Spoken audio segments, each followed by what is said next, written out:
Hi viewers, welcome to my YouTube channel. ಮತ್ತೊಂದು ವಿಡಿಯೋಗೆ ಸ್ವಾಗತ. ಎಲ್ಲರೂ ಹೇಗಿದ್ದೀರಾ? ನಾವು ಕೂಡ ಆರಾಮಾಗಿದ್ದೀನಿ ಅಂತ ಅಂದ್ಕೊಂಡಿದ್ದೀನಿ. ಬನ್ನಿ ಇವತ್ತಿನ ಬ್ಲಾಗನ್ನು ಸ್ಟಾರ್ಟ್ ಮಾಡೋಣ. ಯಾರನ್ನ ನನ್ನ ಚಾನಲ್ ಹೊಸ್ತಾ ನೋಡ್ತಾರೆ ಪ್ಲೀಸ್ ಸಬ್ಸ್ಕ್ರೈಬ್ ಮಾಡ್ಕೊಂಡು ನೋಡಿ, ಸಪೋರ್ಟ್ ಮಾಡಿ. ಪಕ್ಕದಲ್ಲಿ ಇರ್ತಕ್ಕಂಥ ಬೆಲ್ ಐಕನನ್ನು ಕ್ಲಿಕ್ ಮಾಡಿ. ಬನ್ನಿ ಇವತ್ತು ಬೆಳಗ್ಗೆನೇ ಹೊರಗಡೆಯಿಂದ ನೀರಿಗೆ ಹಾಕಿ, ನಂದು ಯಾವಾಗಲೂ ಡೈಲಿ ರೂಟೀನ್ ಸ್ಟಾರ್ಟ್ ಆಗೋದೆ ಬೆಳಗ್ಗೆ ಮಾರ್ನಿಂಗಿಂದ. ಅದರಲ್ಲೂ ಹೊರಗಡೆ ನೀರು ಹಾಕೋದು ಮತ್ತು ಈ ಥರ ಹೂವೆಲ್ಲ ಕಿತ್ಕೊಂಬರೋದು ಡೈಲಿ ನನಗೆ ಇದೇ ಥರ ಬ್ಲಾಗನ್ನು ಸ್ಟಾರ್ಟ್ ಮಾಡೋದಾಗಿರುತ್ತೆ. ನೋಡ್ಬೋದು ಎಷ್ಟೊಂದು ಕಲೆಕ್ಟ್ ಆಗಿದೆ. ಇದು ಸಂಜೆ ಮಲ್ಲಿಗೆ ಮತ್ತು ಕಾಕಡ ಹೂವು. ಇದು ಒಂದು 2-3 ದಿನ ಇರ್ಬೋದು. ಎಷ್ಟೊಂದು ಹೂವು ಸಿಗುತ್ತೆ ನೋಡಿ ನಮ್ಮ ಮನೆಯಲ್ಲೇ ಪಾಟ್ಗಳಲ್ಲಿ ಹಾಕಿದ್ದೀವಲ್ವ, ಅದರಲ್ಲಿ ಹೊರಗಡೆ ಕೊಂಡ್ಕೊಳ್ಳೋದೇ ಬೇಡ, ಅಷ್ಟೊಂದು ಹೂವು ಸಿಗುತ್ತೆ. ಶಂಖಪುಷ್ಪನೂ ಅಷ್ಟೇ ಎಷ್ಟೊಂದು ಹೂವು ಸಿಗುತ್ತೆ. ಈ ಟೈಮಲ್ಲಂತೂ ಸುಮಾರು ಹೂವು ಸಿಗುತ್ತೆ. ಹಾಗೆ ದಾಸವಾಳ ಹೂವು ಅಷ್ಟೇ, ರೆಡ್ ಕಲರ್ ಇದೆಯಲ್ಲ, ಅದು ನೆನ್ನೆ ತಾನೇ ಒಂದು 4-5 ಹೂವು ಬಿಟ್ಟಿತ್ತು. ಅಷ್ಟೊಂದು ಚೆನ್ನಾಗಿತ್ತು. ನೋಡ್ಬೋದು ಇದಿಷ್ಟು ಕಟ್ಬಿಟ್ಟು ದೇವ್ರಿಗೆ ಮುಡಿಸ್ಬೋದು, ಇಲ್ಲ ನಾವಾದರೂ ಮುಡ್ಕೊಂಡು ಎಷ್ಟೊಂದು ಹೂವು ಸಿಗುತ್ತೆ. ನಾನಿವಾಗ ಜವಳಿಕಾಯಿ ಪಲ್ಯ ಮಾಡ್ಕೊಳ್ಳೋಣ, ರೊಟ್ಟಿ ಮತ್ತು ಜೋಳದ ರೊಟ್ಟಿ ಜವಳಿಕಾಯಿ ಪಲ್ಯ ಮಾಡ್ಕೊಳ್ಳೋಣ ಅಂತ ಮಾಡ್ತಾಯಿದ್ದೆ. ಇದರಲ್ಲಿ ಒಂದು ಎಡವಟ್ಟಾಗಿದೆ. ಮುಂದೆ ನೋಡಿದೆ ನಿಮಗೆ ಒಂದು ಗೊತ್ತಾಗುತ್ತೆ ಏನಾಗಿದೆ ಅಂತ. ಮೊದಲನೇದಾಗೆ ನಾನು ಜವಳಿಕಾಯನ್ನೆಲ್ಲ ಇನ್ನು ಬರುತ್ತಲ್ಲ ಅದನ್ನೆಲ್ಲ ತೆಗಿಯೋಕ್ಕೆ ಹೋಗೋದಿಲ್ಲ ಫ್ರೆಂಡ್ಸ್. ನಾನು ಏನಿದೆ ಆ ಕಡೆ ಈ ಕಡೆ ಏನಿದೆ ತೊಟ್ಟು ಅದನ್ನು ಮಾತ್ರ ತೆಗೆದ್ಬಿಟ್ಟು ನಾನು ಚಾಕುನಲ್ಲಿ ಕಟ್ ಮಾಡ್ಕೊಂಡಿರ್ತೀನಿ. ಈ ಥರ ಬಿಡಿಸ್ತೀವಲ್ವ ಆ ಥರ ಬಿಡಿಸಲ್ಲ. ಫಸ್ಟು ಸ್ಟಾರ್ಟಿಂಗ್ ಸ್ವಲ್ಪ ಹೊತ್ತು ಎಣ್ಣೆ ಹಾಕ್ತೇನೆ, ಚೆನ್ನಾಗಿ ಫ್ರೈ ಮಾಡ್ಕೊಬೇಕು. ಚೆನ್ನಾಗಿ ಸ್ವಲ್ಪ ನೀರಿನ ಅಂಶ ಎಲ್ಲ ಹೋದ್ಮೇಲೆ ಸ್ವಲ್ಪ ಎಣ್ಣೆ ಹಾಕ್ಬಿಟ್ಟು ಈ ರೀತಿಯಾಗಿ ಹುರಿಬೇಕು. ಚೆನ್ನಾಗಿ ಹುರ್ಕೊಂಡ್ರೆ ಸ್ವಲ್ಪ ಡಿಫ್ರೆಂಟ್ ಟೇಸ್ಟ್ ತುಂಬ ಚೆನ್ನಾಗಿರುತ್ತೆ. ಹಸಿದು ಮಾಡ್ಬೋದು, ಹುರಿದ್ಬಿಟ್ಟು ಮಾಡ್ಬೋದು.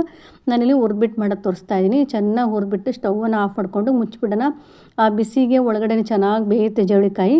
ಇವಾಗ ಒಗ್ಗರಣೆಗೆ ಬಂದುಬಿಟ್ಟು ಒಂದು ಬಾಣಲೆ ತೊಗೊಂಡ್ಬಿಟ್ಟು ಸ್ವಲ್ಪ ಎಣ್ಣೆ ಹಾಕ್ಕೊಂಡು ಸಾಸಿವೆ ಚಟಪಟ ಅಂತ ಸಿಡಿದ ನಂತರ ನಾನಿಲ್ಲಿ ಸ್ವಲ್ಪ ಈರುಳ್ಳಿ ಹಾಕ್ಕೊತಾ ಇದ್ದೀನಿ. ಈ ಈರುಳ್ಳಿ ಅಷ್ಟು ಚೆನ್ನಾಗಿ ಫ್ರೈ ಆಗಬೇಕು. ಚೆನ್ನಾಗಿ ಈರುಳ್ಳಿ ಫ್ರೈ ಆದಮೇಲೆ ನಾವು ಜವಳಿಕಾಯಿನ ನೀಟಾಗಿ ಎಣ್ಣೆಲಿ ಫ್ರೈ ಮಾಡಿ ಇಟ್ಕೊಂಡಿದ್ವಲ್ವ ಅದನ್ನು ತೆಗೆದಾಕೋದು.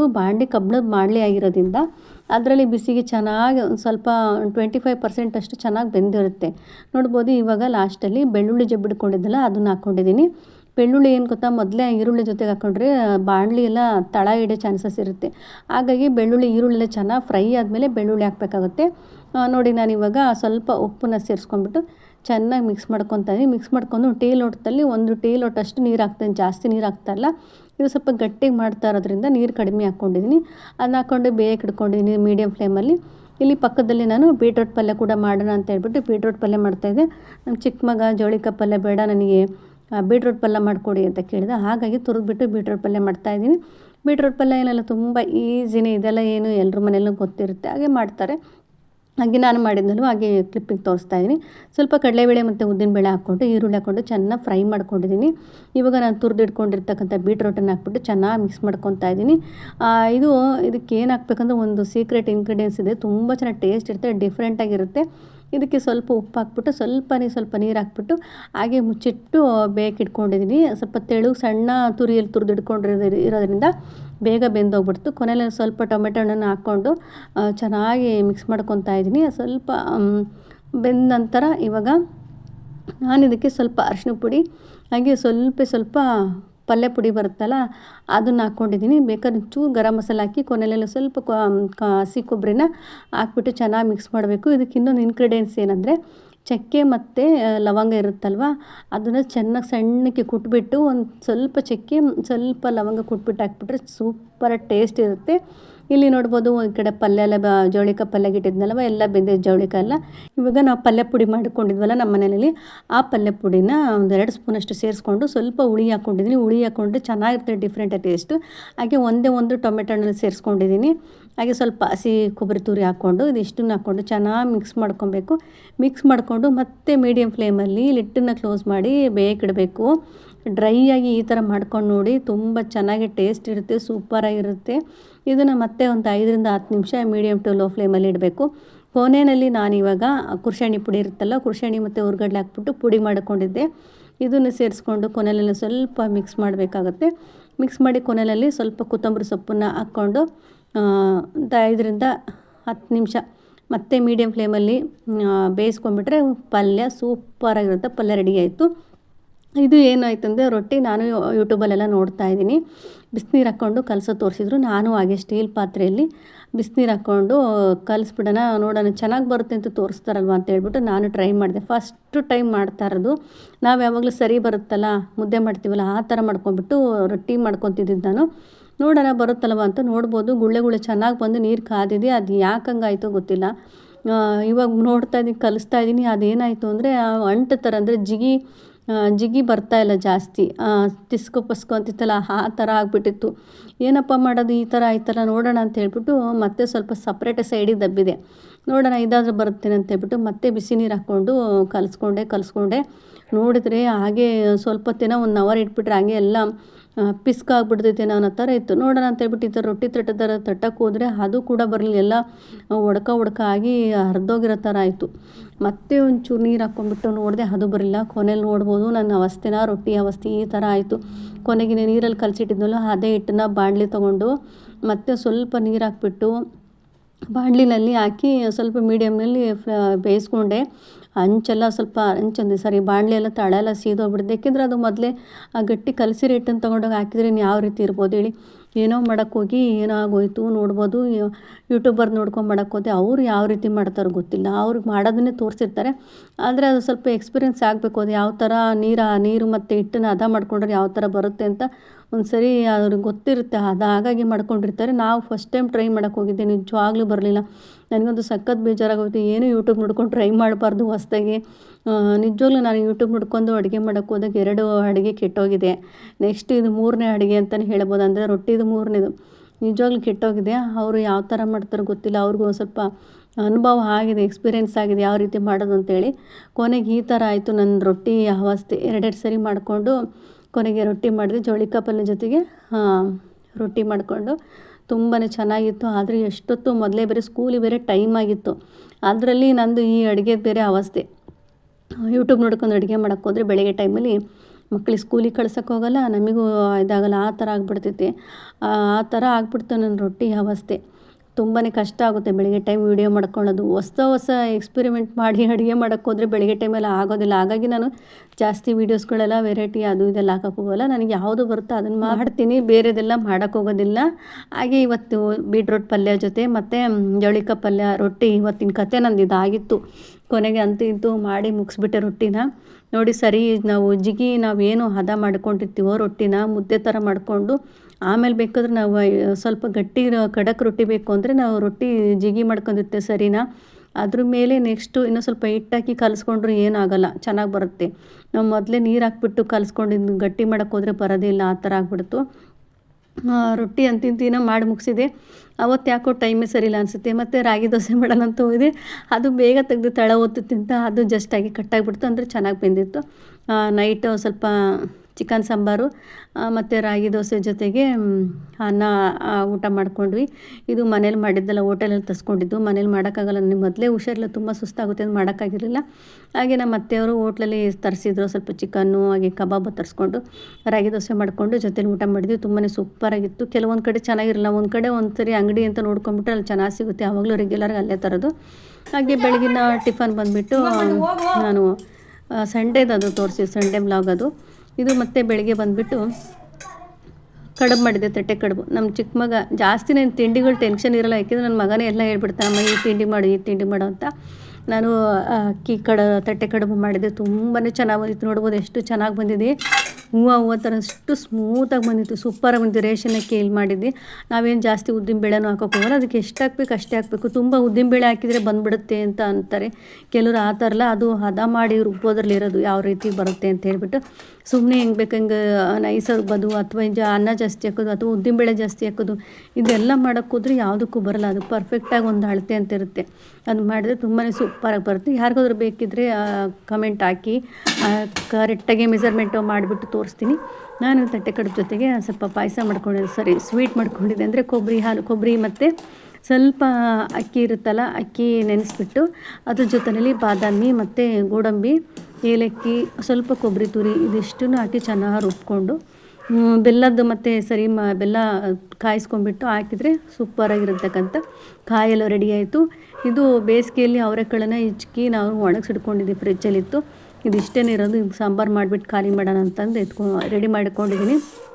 ಸಾಂಬಾರಿಗೆಲ್ಲ ಜೋಡಿಸ್ಕೊಂಡು ಹಾಗೆ ಇಲ್ಲಿ ಬಂದುಬಿಟ್ಟು ಚಟ್ನಿ ಕೂಡ ರೆಡಿ ಮಾಡ್ಕೊಂಡಿದ್ದೀನಿ. ಕಾಯಲ್ಲಿತ್ತಲ್ವ, ನನಗೆ ಅಷ್ಟೊಂದೆಲ್ಲ ಒಂದೇ ಥರ ಕಾಯಲ್ಲೆಲ್ಲ ಇಷ್ಟ ಆಗೋಲ್ಲ. ಚಟ್ನಿ ಇದ್ರೆ ಸ್ವಲ್ಪ ತಿಂತೀನಿ, ಸ್ವೀಟಲ್ಲಿ ತಿನ್ನಬೇಕು ಅಂದ್ರೆ ಆಗೋದಿಲ್ಲ. ಹಾಗೆ ಚಟ್ನಿ ಕೂಡ ರೆಡಿ ಮಾಡಿಕೊಂಡೆ. ಚಟ್ನಿ ಜೊತೆಯಲ್ಲೇ ಕೂಡ ಸಾಂಬಾರಿಗೆಲ್ಲ ರೆಡಿ ಮಾಡಿಟ್ಕೊಂಡ್ವಿ. ಅಷ್ಟರಲ್ಲಿ ಮಕ್ಕಳನ್ನೆಲ್ಲ ಸ್ಕೂಲಿಗೆ ಕಳಿಸ್ಬಿಟ್ಟು ನಮ್ಮ ಮನೆಯವರು ನಾನಿಬ್ಬರು ಆಂಜನೇಯ ದೇವಸ್ಥಾನಕ್ಕೆ ಹೊರಟ್ವಿ.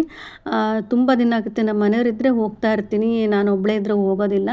ಅವರು ಕೆಲ್ಸಕ್ಕೆ ರಜೆ ಇದೆ ಅಂತ ಹೇಳ್ಬಿಟ್ಟು ಮನೇಲಿದ್ರಲ್ವ, ಹಾಗೆ ಸ್ಕೂಲಿಗೆ ಕಳಿಸ್ಬಿಟ್ಟು ಹೋಗ್ಬಿಟ್ಟು ಬಂದುಬಿಟ್ಟು ತಿಂಡಿ ತಿನ್ನೋಣ ಅಂತ ಹಾಗೆ ಬಂದಿದ್ವಿ. ತುಂಬ ಜನ ಇರ್ತಾರೆ ಶನಿವಾರ ಅಂದರೆ ಎಲ್ಲ ದೇವಸ್ಥಾನದಲ್ಲೂ. ಆ ದೇವಸ್ಥಾನದ ವಾರದ ದಿನ ಅದಿಲ್ಲ, ಎಲ್ಲ ಕಡೆ ಇದ್ದೇ ಇರ್ತಾರೆ. ನಾವು ಕೂಡ ಎಳ್ಳು ಬತ್ತಿ ತೊಗೊಂಡು 10 ರೂಪಾಯಿಗೆ ಒಂದು ಇಲ್ಲಿ ಎಳ್ಳು ಬತ್ತಿ ತೊಗೊಂಡು ಹಚ್ತಾ ಇದ್ದೆ. ತುಂಬ ಜಳ ಎಲ್ಲ ಬಡಿತಾಯಿತ್ತು. ತುಂಬ ಜನ ಆಗಲಿ ಸುಮಾರು ಜನ ಹಾಕೋಗ್ಬಿಟ್ಟಿದ್ರಲ್ವ, ಹಾಗಾಗಿ ನಾನು ಕೂಡ ಎಳ್ಳು ಬತ್ತಿ ಹಚ್ಚಿ ಒಳಗಡೆ ದರ್ಶನ ಮಾಡೋಕ್ಕೆ ಬಂದೆ. ತುಂಬ ಚೆನ್ನಾಗಿ ಅಲಂಕಾರ ಮಾಡಿದರು. ಅಲ್ಲಿ ಪಕ್ಕದಲ್ಲಿ ಹಾಗೆ ಏನಾದರೂ ಪೂಜೆಗಳು ಏನಾದರೂ ಹೋಮ ಮಾಡಿಸಿದ್ರೆ ಅಲ್ಲಿ ಕೂಡ ಮಾಡಿಸ್ತಾಯಿದ್ರು. ನೋಡೋಕ್ಕಂತೂ ಎಷ್ಟು ಚೆನ್ನಾಗಿ ಅಲಂಕಾರ ಮಾಡಿದ್ರು ಅಂದರೆ ವೀಳ್ಯದೆಲೆ ಮತ್ತು ಬೆಣ್ಣೆಯಿಂದ ತುಂಬ ಚೆನ್ನಾಗಿ ಅಲಂಕಾರ ಮಾಡಿದರು. ಈ ಆಂಜನೇಯಗೆ ಎಣ್ಣೆದು ಅಭಿಷೇಕ ಮಾಡ್ತಾರೆ. ಯಾರಾದರೂ ಬೇಕು ಅಂದರೆ ಅವರೇ ಒಂದು ಡಬ್ಬಿನೆಲ್ಲ ಒಂದು ಲೋಟದೆಲ್ಲ ತೊಗೊಂಬಂದು ಈ ಆಂಜನೇಯ ಮೇಲಿಂದ ಎಣ್ಣೆ ಹಾಕ್ತಾರೆ. ನಾನು ಯಾವತ್ತೂ ಹಾಕಿಲ್ಲ, ಇವೆಲ್ಲ ಹಾಕ್ತಾಯಿದ್ರು, ನೋಡ್ತಾ ಇದ್ದೆ. ಎಣ್ಣೆ ಹಾಕ್ಬಿಟ್ಟು ಅವರು ಏನೋ ಒಂದು ಕೋರಿಕೆನ ಈಡೇರಿಸ್ಕೊಳಕ್ಕೆ ಒಂದು ಎಣ್ಣೆ ಕೂಡ ಹಾಕ್ತಾರೆ. ಇಲ್ಲಿ ಸತ್ಯನಾರಾಯಣ ಪೂಜೆ ಯಾರಾದರೂ ಹಿಡ್ಕೊಂಡಿದ್ರೆ ಇಲ್ಲಿ ಸತ್ಯನಾರಾಯಣ ಪೂಜೆ ಮಾಡಿಸ್ತಾರೆ. ಅಲ್ಲಿ ಕೂಡ ದರ್ಶನ ಮಾಡ್ಕೊಂಬಂದು. ತುಂಬ ದೊಡ್ಡ ದೇವಸ್ಥಾನ ಇದು, ದೊಡ್ಡದಾಗಿದೆ, ಜಾಗ ಎಲ್ಲ ಫೇಷಿಯಸ್ ತುಂಬ ಚೆನ್ನಾಗಿದೆ. ಅಲ್ಲಿಂದ ನಾವು ಸುತ್ತಾಕ್ಕೊಂಡು ತೀರ್ಥ ಪ್ರಸಾದ ಎಲ್ಲ ಇಸ್ಕೊಂಡು, ಪಕ್ಕದಲ್ಲಿ ಹಳ್ಳಿ ಮರ ಇದೆ, ಅದನ್ನು ಕೂಡ ಸುತ್ತಾಕ್ಕೊಂಡು ಬಂದ್ವಿ. ನಿಜವಾಗ್ಲೂ ನಮಗೆ ಏನಾದರೂ ಒಂದು ಮನಸ್ಸಿಗೆ ಬೇಜಾರಾಯಿತು ಅಂದರೆ ದೇವಸ್ಥಾನಕ್ಕೆ ಬಂದರೆ ಅಷ್ಟು ನೆಮ್ಮದಿ ನಮಗೆ. ಎಂಥದೋ ಒಂದು ಸ್ವಲ್ಪ ಒಂದು 10 ನಿಮಿಷ ಬಂದು ಒಳಗಡೆ ಕೂತ್ಕೊಂಡ್ರೆ ಸಾಕು. ನಿಜವಾಗ್ಲೂ ಇಲ್ಲಿ ಬಂದರೆ ಮನೆಗೆ ಹೋಗೋಕ್ಕೆ ಮನಸ್ಸೇ ಬರೋದಿಲ್ಲ. ಏನೋ ಒಂದು ಸಮಾಧಾನ ಆ ಥರ ಆಗಿಬಿಡುತ್ತೆ. ನಮಗೆ ಕಷ್ಟ ಬಂದಾಗ ಆಗಿರ್ಬೋದು, ಅಥವಾ ಒಂದು ಏನೋ ಒಂದು ಒಳ್ಳೆ ಕೆಲಸ ಆಗಿರ್ಬೋದು, ಮೊದಲು ನೆನಪಾಗೋದೇ ದೇವರು. ಈ ದೇವ್ರನ್ನ ಬಿಟ್ಬಿಟ್ಟು ಏನೂ ಮಾಡೋಕ್ಕಾಗಲ್ಲ. ಹಾಗೆ ದೇವರು ಅನುಗ್ರಹ ಇಲ್ದಲೆ ಒಂದು ಹುಲ್ಕಡ್ಡಿ ಕೂಡ ಅಲ್ಲಾಡಲ್ಲ ಅಂತ ಹೇಳ್ತಾರೆ. ಹಾಗೆಯೇ ನನಗೆ ನಿಜವಾಗ್ಲೂ ಬಂದ್ಬಿಟ್ಟು ಮನಸ್ಸಿಗೆ ಒಂಥರ ಸಮಾಧಾನ ಅನಿಸ್ತು. ಏನೋ ಒಂದು ಪಾಸಿಟಿವ್ ಎನರ್ಜಿ, ಮನಸ್ಸಿಗೆ ಸಮಾಧಾನ, ನೆಮ್ಮದಿ, ಖುಷಿ, ಸಂತೋಷ. ನಿಜವಾಗ್ಲೂ ಏನೋ ಒಂಥರ ಅವತ್ತಿನ ದಿನ ಫುಲ್ಲು ನಾವು ಎನರ್ಜಿ ಆಗಿರ್ಬೋದು, ಏನೋ ಒಂಥರ ಮನಸ್ಸಿಗೆ ಖುಷಿ, ಸಮಾಧಾನ ಅನಿಸ್ತಾ ಇರ್ತೈತೆ. ನಿಮಗೂ ಈ ಥರ ಫೀಲ್ ಆಗಿದೆಯಾ ಹೇಳಿ? ದೇವಸ್ಥಾನಕ್ಕೆ ಹೋಗಿ ಬಂದಾಗ ಅಥವಾ ದೇವಸ್ಥಾನಕ್ಕೆ ಹೋದಾಗ ನಿಜವಾಗ್ಲೂ ಹೋಗಿ ಬಂದಾಗ ಖುಷಿ, ಸಮಾಧಾನ ಸಿಗೋದಿದೆ ಅಲ್ವಾ? ಎಷ್ಟು ದುಡ್ಡು ಕೊಟ್ಟರು ಸಿಗೋದಿಲ್ಲ. ಹಾಗೆ ನಾನು ಅಲ್ಲಿಂದ ಕೂಡ ಬಂದು ತಿಂಡಿ ಎಲ್ಲ ತಿಂದ್ಕೊಂಡು ಕಡುಬು ಮಾಡಿ ಇಟ್ಕೊಂಡು ಹೋಗಿದ್ದೆ. ತಿಂದ್ಕೊಂಡು ತಿಂಡಿ ಎಲ್ಲ ಆಯಿತು. ಅವತ್ತಿನ ದಿನ ಸಂಜೆ ಮಗ ಬಂದುಬಿಟ್ಟು ನನಗೆ ಗೋಬಿ ಬೇಕಮ್ಮ ಅಂತ ಹೇಳ್ತಾ ಇದ್ದ. ಗೋಬಿ ತರಿಸ್ಕೊಂಡು ಮನೆಯಲ್ಲೆಲ್ಲ ತಿಂತಾಯಿದ್ರು. ನೀವು ನೋಡ್ತಾ ಇರ್ತಾರೆ ಡೈಲಿ ವ್ಲಾಗಲ್ಲೆಲ್ಲ. ನಾವು ಹೊರಗಡೆ ಹೋಗೋದು ತುಂಬ ಕಡಿಮೆ, ಯಾಕೆಂದರೆ ಒಬ್ಬ ಮಗ ಒಂದು ಟೈಮಿಂಗ್ಸು ಟ್ಯೂಷನ್ಗೆ ಹೋಗ್ತಾನೆ, ಇನ್ನೊಬ್ಬ ಮಗ ಇನ್ನೊಂದು ಟೈಮಿಂಗ್ಸು, ಆದರೆ ನಮ್ಮ ಮನೆಯವರು ಬರೋದು ಒಂದು ಟೈಮಿಂಗ್ಸು. ಹಾಗಾಗಿ ನಾವು ಹೊರಗಡೆ ಹೋಗಿ ಎಲ್ಲೂ ತಿನ್ನೋದು ಕಡಿಮೆ. ಹಾಗೂ ಮಕ್ಕಳು ಕೂಡ ಬೇಗ ತಿನ್ನೋದಿಲ್ಲ. ಅಲ್ಲೇ ಹಿಡ್ಕೊಂಬಿಟ್ಟು ಕೂತ್ಕೊಳ್ಳೋದು, ನೀರು ಕುಡಿಯೋದು, ಬೇಡ ಅಂತ ಹೇಳೋದು, ಅರ್ಧಂಬರ್ಧ ತಿಂದುಬಿಡೋದು, ಈ ಥರ ಆಗಿಬಿಡುತ್ತೆ. ಹಾಗಾಗಿ ಮನೆಯಲ್ಲೇ ಪಾರ್ಸಲ್ ತೊಗೊಂಬಂದುಬಿಡ್ತೀವಿ ನಾವು. ಏನೇ ಆಗಲಿ ಮಸಾಲೆ ಪೂರಿ ಆಗಿರ್ಬೋದು, ಏನೇ ಒಂದು ಪ್ರತಿಯೊಂದು ತಿನ್ನೋದಾಗಿರ್ಬೋದು, ನಾವು ಯಾವತ್ತೂ ಹೊರಗಡೆ ತಿಂದಿಲ್ಲ. ನೋಡಬೇಕು ಮಕ್ಕಳೇನಾದ್ರೂ ಒಂಚೂರು ದೊಡ್ಡವರಾದರೆ ಸ್ವಲ್ಪ ಆವಾಗ ತಿನ್ಬೋದೇನೋ ಗೊತ್ತಿಲ್ಲ. ಎಲ್ಲ ಪಾರ್ಸಲ್ ಮನೆ ತೊಗೊಂಬಂದೆ ತಿನ್ನೋದು. ಹಾಗೆ ಮನೆ ತೊಗೊಂಬಂದರೆ ಎಲ್ಲರೂ ತಿನ್ಬೋದು. ನಮ್ಮ ಅತ್ತೆ, ನಾವು ಎಲ್ಲರೂ ಒಟ್ಟಿಗೆ ತಿನ್ಬೋದು. ಇವಾಗ ನಾವು ಅಲ್ಲಿ ತಿಂದು ಮತ್ತು ಇವ್ರಿಗೆ ಪಾರ್ಸಲ್ ತರಬೇಕು, ಅಲ್ಲಿ ಮಕ್ಕಳು ಕೂಡ ಸರಿಯಾಗಿ ತಿನ್ನೋದಿಲ್ಲ. ಹಾಗಾಗಿ ಮನೇಲಿ ಜಾಸ್ತಿ ತರೋದು. ಹಾಗೆ ಇವತ್ತು ಸಂಜೆ ಸ್ವಲ್ಪ ಮಳೆ ಬಂತು. ಮಳೆಗೇನಾದರೂ ತಿನ್ನಬೇಕಲ್ಲ ಅನ್ನಿಸ್ತು ಸಂಜೆ. ಎಂತ ಮಾಡೋದು, ಅದಕ್ಕೆ ಮಂಡಕ್ಕಿತ್ತು ಸ್ವಲ್ಪ ಮನೆಯಲ್ಲೇ, ಒಗ್ಗರಣೆ ಮಾಡ್ಕೊಂಬಿಡೋಣ ಅಂತ ಹೇಳ್ಬಿಟ್ಟು ಒಗ್ಗರಣೆ ಮಾಡ್ಕೊತಾ ಇದ್ದೀನಿ. ಒಗ್ಗರಣೆಲ್ಲ ತುಂಬ ನನಗಿದ್ದಿದ್ದು ಮೈಂಡಲ್ಲಿ ಅವಲಕ್ಕಿ ಒಗ್ಗರಣೆ ಮಾಡ್ಕೊಳ್ಳೋಣ ಅಂತ. ಆದರೆ ಮಂಡಕ್ಕಿ ಇದೆಯಲ್ಲ, ಫಸ್ಟ್ ಖಾಲಿ ಮಾಡಿಬಿಡೋಣ, ಆಮೇಲೆ ಅವಲಕ್ಕಿ ಮಾಡ್ಕೊಂಡ್ರಾಯ್ತು ಅಂತ ಹೇಳ್ಬಿಟ್ಟು ಒಗ್ಗರಣೆ ಮಾಡ್ಕೊತಿದ್ದೆ. ಶೇಂಗಾ ಮತ್ತು ಕೊಬ್ಬರಿ ಒಣಕೊಬ್ಬರಿ ಇತ್ತಲ್ಲ, ಅದನ್ನು ಪೀಸ್ ಮಾಡಿ ಹಾಕೊಂಡಿದ್ದೀನಿ. ಅದೆರಡು ಚೆನ್ನಾಗಿ ಫ್ರೈ ಆದಮೇಲೆ ಕೊನೆಯಲ್ಲಿ ಸ್ವಲ್ಪ ಬೆಳ್ಳುಳ್ಳಿ ಮತ್ತು ಕರಿಬೇವು ಸೊಪ್ಪನ್ನು ಹಾಕ್ಕೊತಾ ಇದ್ದೀನಿ. ಬೆಳ್ಳುಳ್ಳಿ ಫಸ್ಟಲ್ಲಿ ಹಾಕ್ಬಿಟ್ರೆ ಏನಾಗುತ್ತೆ, ನಾನು ಅವಾಗ ಹೇಳ್ತಾ ಇರ್ತೀನಿ, ಸ್ವಲ್ಪ ಈರುಳ್ಳಿ ಬಾಣಲೆ ಎಲ್ಲ ತಳ ಹಿಡಿಯುತ್ತದು, ಅಂಟಲ್ವ ಬೆಳ್ಳುಳ್ಳಿ. ಹಾಗಾಗಿ ಸ್ವಲ್ಪ ಫ್ರೈ ಆದಮೇಲೆ ಹಾಕ್ಕೊಬೇಕಾಗುತ್ತೆ. ಅದ್ರ ಜೊತೆಲೆಲ್ಲ ಸ್ವಲ್ಪ ಉಪ್ಪು ಹಾಕ್ಕೊಂಡಿದ್ದೀನಿ. ಹಾಗೆ ಅರಿಶಿನ ಪುಡಿ ಹಾಕ್ಕೊಂಡಿದ್ದೀನಿ. ಅರಿಶಿನ ಪುಡಿ ಹಾಕ್ಕೊಂಡು ಸ್ವಲ್ಪ ಚುಟ್ಕಿ ಸಕ್ಕರೆ ಹಾಕ್ಕೊಂಡಿದ್ದೀನಿ. ಸಕ್ಕರೆ ಹಾಕ್ಕೊಂಡ್ರೆ ಟೇಸ್ಟ್ ಚೆನ್ನಾಗಿರುತ್ತೆ. ಖಾರದ ಪುಡಿ ಒಂದು ಅರ್ಧ ಸ್ಪೂನಷ್ಟು ಹಾಕ್ಕೊತಾ ಇದ್ದೀನಿ. ನಮ್ಮ ಮಕ್ಕಳು ಖಾರ ಪುಡಿ ಜಾಸ್ತಿ ತಿನ್ನೋದಿಲ್ಲ, ಹಾಗಾಗಿ ಖಾರದ ಪುಡಿನ ಸ್ವಲ್ಪ ಹಾಕ್ಕೊಂಡಿದ್ದೀನಿ. ನಮಗೆಲ್ಲ ದೊಡ್ಡವರೆಲ್ಲ ಖಾರ ತಿಂತೀವಿ, ಮಕ್ಕಳು ತಿನ್ನಲ್ಲ ಅಂತ ಸ್ವಲ್ಪ ಕಡಿಮೆನೇ ಮಾಡೋದು ನಮ್ಮನೇಲಿ ಖಾರನ. ಹಾಗಾಗಿ ಒಂದು ಅರ್ಧ ಸ್ಪೂನಷ್ಟು ಹಾಕ್ಕೊಂಡು ಚೆನ್ನಾಗಿ ಮಿಕ್ಸ್ ಮಾಡಿಕೊಂಡ್ರೆ ಒಗ್ಗರಣೆ ಮಂಡಕ್ಕಿ ರೆಡಿ ಆಯಿತು.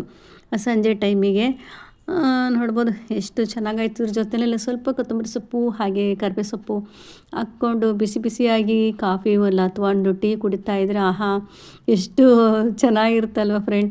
ಹಾಗೆ ಇವತ್ತಿಂದ ಸಂಜೆ ಸ್ನ್ಯಾಕ್ಸ್ ಆಗಿತ್ತು ಮಂಡಕ್ಕಿ. ಹಾಗೆ ಅಲ್ಲಿಂದ ಅದೆಲ್ಲ ಮುಗಿದ್ಮೇಲೆ ಮತ್ತೆ ರೇಷನ್ ಸ್ವಲ್ಪ ಲೀಸ್ಟ್ ಮಾಡಿ ಬರೆದಿದ್ದೆ. ನಾವು ನಿಮ್ಗೆ ಗೊತ್ತಿದ್ದಂಗೆ ರೆಗ್ಯುಲರಾಗಿ ನಾವೆಲ್ಲೂ ಮೋರಲ್ಲಿ ತರಲ್ಲ, ಸಾಮಾನು ಅಂಗಡಿ ರೇಷನ್ ಅಂಗಡಿಯಲ್ಲೇ ಬರೆದ್ಬಿಡೋದು. ಯಾಕೆ ಅಂದರೆ ನಾವು ಅಲ್ಲಿ ಹೋಗಿ ಒಂದೊಂದೇ ಐಟಮ್ಸ್ ಎಲ್ಲ ಹುಡುಕಿ ತೊಗೊಂಬರೋಷ್ಟೊತ್ತಿಗೆ ಏನಿಲ್ಲ ಅಂದರೂ 1 ಅವರಿಂದ 1 ಅವರೇ ಜಾಸ್ತಿನೇ ಆಗ್ಬಿಡುತ್ತೆ. ಎಲ್ಲದೂ ಒಂದೊಂದು ಕಡೆ ಇಟ್ಟಿರ್ತಾರೆ, ಸಾಮಾನನ್ನೆಲ್ಲ ಹುಡುಕ್ಕೊಂಡು ನಾವು ಅಲ್ಲಿ ನಿಂತ್ಕೊಂಡು ಬಿಲ್ ಹಾಕ್ಸ್ಕೊಂಡು ಕೌಂಟ್ರಲ್ಲಿ ಅಷ್ಟೊಂದು ಜನ ಇರ್ತಾರೆ, ಹಾಕ್ಸ್ಕೊಂಬರೋಷ್ಟೊತ್ತಿಗೆ ಸಖತ್ ಲೇಟಾಗುತ್ತೆ. ಅಷ್ಟೊಂದು ಪೇಷನ್ಸ್ ಇಲ್ಲ, ಅಷ್ಟೊಂದು ಟೈಮ್ ಇಲ್ಲ ನಮ್ಮ ಹತ್ರ. ಹಾಗಾಗಿ ಅಂಗಡಿಗೆ ಲೀಸ್ಟ್ ಕೊಟ್ಬಿಟ್ಟು ಈ ಸರಿ ನಾನು ಹೋಗಿದ್ದೆ ಅಂಗಡಿಗೆ. ನನಗೆ ಸ್ವಲ್ಪ ಸಿರಿಧಾನ್ಯಗಳೆಲ್ಲ ಬೇಕಿತ್ತು ಪುಡಿ ಮಾಡ್ಕೊಳ್ಳೋಕ್ಕೆ ಅಂತ ಹೇಳ್ಬಿಟ್ಟು, ಪೌಡರ್ ಮಾಡ್ಕೊಳ್ಳೋಣ ಅಂತ ಹೇಳ್ಬಿಟ್ಟು ನಾವು ಆಚೆ ಸರಿ ಎಲ್ಲ ಪೌಡರ್ ಮಾಡ್ಕೊಂಡು ಕುಡಿತಾ ಇದ್ವಿ. ಸ್ವಲ್ಪ ಗ್ಯಾಸ್ಟ್ರಿಕ್ ಪ್ರಾಬ್ಲಮ್ ಅಂದರೆ ಜೀರ್ಣ ಆಗಲ್ಲ ಬೇಗ, ಒಂದು ಸ್ವಲ್ಪ ಹೊಟ್ಟೆ ಉಬ್ರ ಆಗುತ್ತೆ ಅಂತೇಳಿ ಮಾಡೋದು ನಿಲ್ಲಿಸಿದ್ವಿ. ಮತ್ತೆ ಸ್ಟಾರ್ಟ್ ಮಾಡ್ತಾಯಿದ್ದೀನಿ. ಏನಿದೆ ಡೈಲಿ ಬರೀ ಅನ್ನದಲ್ಲಿ ತಿಂಡಿ ಇಲ್ಲ, ಏನೂ ಇಲ್ಲ ಅನ್ನದಲ್ಲೆಲ್ಲ. ಹಾಗಾಗಿ ಸ್ವಲ್ಪ ಕಾಳುಗಳೆಲ್ಲ ಮಿಕ್ಸ್ ಮಾಡ್ಕೊಂಬಿಟ್ಟು ಸ್ವಲ್ಪ ಗಂಜಿ ಮಾಡ್ಕೊಂಡು ಅಂತ ಹೇಳಿಬಿಟ್ಟು ನನಗೆ ಏನೇನು ಬೇಕೋ ಅಷ್ಟು ಸಾಮಾನನ್ನು ನಾನೇ ಅಂಗಡಿನಲ್ಲಿ ಹೋಗಿ ಕೇಳಿ ತೊಗೊಂಬಂದೆ. ಲೀಸ್ಟ್ ಮಾತ್ರ ಅವ್ರಿಗೆ ಗೊತ್ತಾಗೋದಿಲ್ಲ ಯಾವ್ದ್ಯಾವುದು ಅಂತ ಕೇಳಿಬಿಟ್ಟು ಒಂದೊಂದು ಅಂಗಡಿಯಲ್ಲಿ ಒಂದೊಂದು ಸಾಮಾನು ಇರೋದಿಲ್ಲ, ಲೀಸ್ಟ್ ಬರ್ತಿರ್ತೋ. ಹಾಗಾಗಿ ನಾನೇ ಹೋಗಿದ್ದೆ, ಯಾವ್ದಾದ್ರು ಬೇಕು ಅಂತ ಕೇಳಿಬಿಟ್ಟು ತೊಗೊಂಬಂದು ಕೊನೆಯಲ್ಲಿ ಅಷ್ಟು ಸಾಮಾನು ತೊಗೊಂಡಾಯಿತು. ಕೊನೆ ಸಕ್ಕರೆ ಬೆಲ್ಲ ಎಲ್ಲ ತೊಗೊಂಡ್ವಿ. ಏನು ಗೊತ್ತಾ ಫ್ರೆಂಡ್, ನಮಗನಲ್ಲಿ ತಿನ್ನೋದು ಕಾಳಿಗಿಂತ ಎಲ್ಲರ ಮನೇಲಿ ಅದೇ ಅನ್ಕೊತೀನಿ. ಕಾಳು ಬೇಳೆಗೆ ದುಡ್ಡು ಅಷ್ಟೊಂದು ಹೋಗಿರಲ್ಲ. ಈ ಸೋಪು ಮತ್ತು ಶಾಂಪು ಇದು ಈ ಲಿಕ್ವಿಡ್ಗಳಿದೆಲ್ಲ, ಇದಕ್ಕೆ ಎಷ್ಟೊಂದು ದುಡ್ಡು ಖರ್ಚಾಗುತ್ತೆ. ನಾವು ಅಷ್ಟು ದುಡ್ಡನ್ನು ಕಾಳಿಗೆ ಹೊಟ್ಟೆಗೆ ತಿನ್ನೋಕ್ಕೂ ಸಹ ಬಳಸೋದಿಲ್ಲ. ಏಕೆಂದರೆ ಅಷ್ಟೊಂದು ಇದಾಗಿದೆ ನಮ್ಮ ಮನುಷ್ಯನ ಇವಾಗಿನ ಕಾಲ ಜನ್ರೇಷನ್ನು.